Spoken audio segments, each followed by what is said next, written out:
우리가 이 땅에 살면서 끊임없이 묻는 질문 중에 하나가 인간이란 과연 어떤 존재일까라는 질문입니다.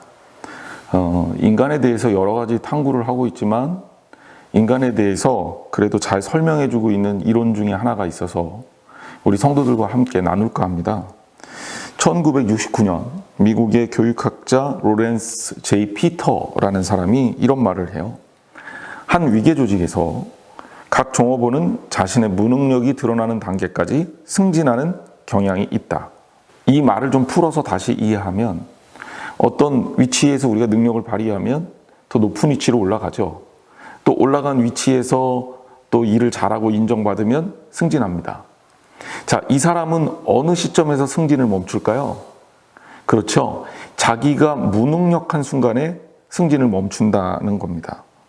그래서 이 피터의 원리를 한마디로 얘기하면 인간이 자기의 욕심을 따라 승진을 계속하다 보면 어느 시점에서 무능력해지고 무능력해지는 그 시점에서 가장 오래 머문다는 얘기입니다. 그래서 어떤 기업이나 공공조직에서 보편적으로 무능화 현상이 일어나게 되는데 그 무능화 현상의 원인에는 바로 이런 무능력한 수준까지 승진하는 경우가 있다는 거죠. 그래서 피터는 이 부분을 위계 조직학이라는 학문을 만듭니다. 다시 정리하자면 한 조직에서 어떤 사람이 맡은 일을 잘하면 그에게 더 어렵고 복잡한 임무가 주어집니다. 그런 일을 맡아서 조직에서 위쪽으로 승진을 하게 되죠. 이런 식으로 업무에 있어서 좋은 결과를 만들고 인정을 받으면서 계속 위계의 사다리를 올라가다 보면 어떤 시점에서는 자기의 능력을 넘어서는 직책을 맡게 된다는 겁니다. 그러면 그 위로 승진을 못하게 되고 그 자리에서 계속 머물게 된다는 겁니다. 그리고 그렇게 조직이 오래된다면, 계속 오래돼서 고착화되어 있다면 결국 경영에서 위기에 직면하게 된다는 거예요. 그래서 아이러니하게도 시간이 지나면 무능력한 사람들이 능력을 발휘하지 못하는 집합체, 조직이 되어버린다는 겁니다. 그래서 피터는 우리에게 이런 충고를 합니다. 어리석은 욕망의 사다리를 걷어치우란 말입니다. 자, 그러면 우리는 어떻게 이 부분을 해결해야 되는 걸까요? 저는 피터가 굉장히 중요한 인간이 직면하고 있는 문제의 본질을 통찰하고 있다 생각하는데, 인간이 스스로가 계속 욕심과 탐욕으로 성장하게 되죠.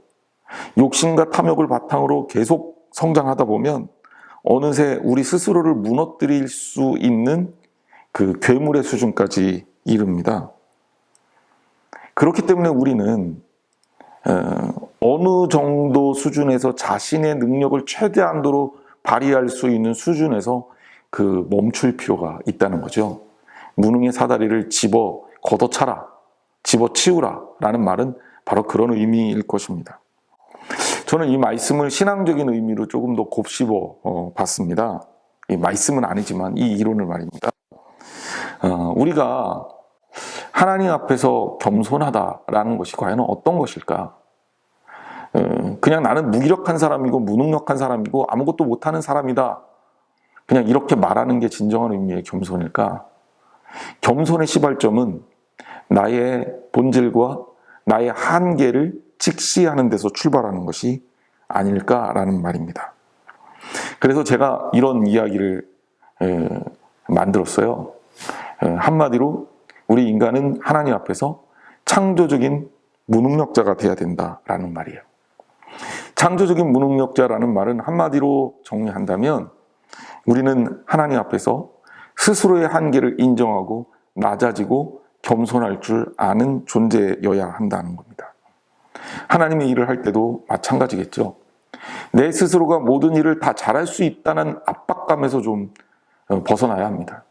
그리고 나의 한계를 인정하고 하나님께 나의 한계를 넘어서는 영역을 맡기는 자세가 필요한 거죠. 바울은 빌립보서 2장 3절에서 우리에게 이런 권면을 합니다.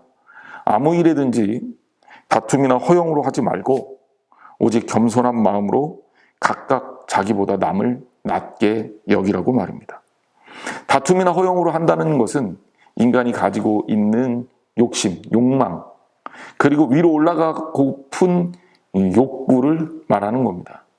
다른 사람을 제치고 올라가야 우리는 소위 말해서 세상에서 말하는 성공의 사다리에 올라탈 수 있으니까 말입니다.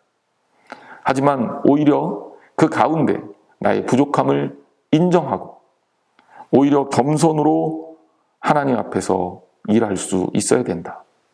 그리고 나뿐만 아니라 내 주변 동료들, 나와 함께하는 성도들의 그리고 가족들의 또 수평적인 이 관계에 더욱더 돌아볼 수 있는 눈을 갖는다면 그 사람이야말로 진정으로 하나님께서 기뻐하시는 하나님의 일을 감당할 수 있는 겸손하면서도 창조적인, 그러면서도 절대로 하나님의 영역을 넘어서지 않는 진정한 의미의 하나님의 능력자가 되지 않을까 생각이 됩니다.